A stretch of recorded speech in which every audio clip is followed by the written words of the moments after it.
नमस्कार, आकाश मराठी न्यूज मध्ये आपल्या सर्वांचं स्वागत आहे। शेतकऱ्यांच्या प्रश्नासाठी आक्रमक झालेल्या बच्चू कडू यांनी अन्नत्याग आंदोलन सुरू केले।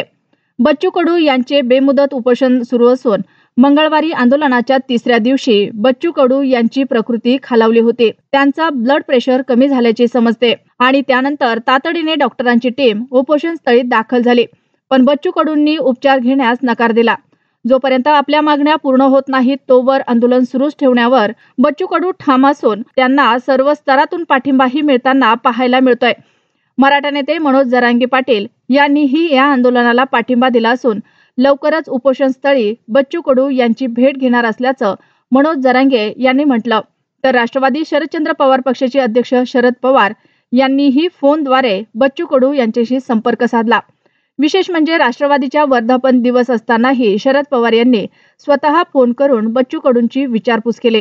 तरी यानंतर आता ओबीसी नेते लक्ष्मण हाके यांचीही प्रतिक्रिया समोर आली असून हाकेंनी सुद्धा या आंदोलनाला जाहीर पाठिंबा दिलाय।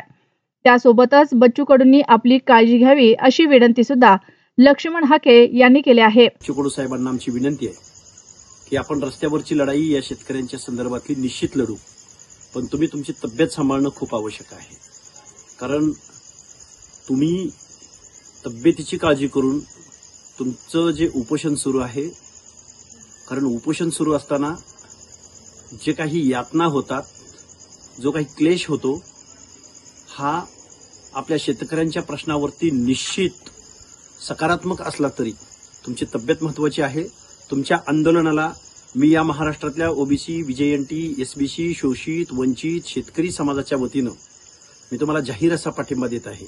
वेळ पडल्यास मी अमरावतीकडे यायला तयार आहे, येऊ सुद्धा शकतो, येतो, पण तुम्ही तब्येत सांभाळून उपोषण करावं।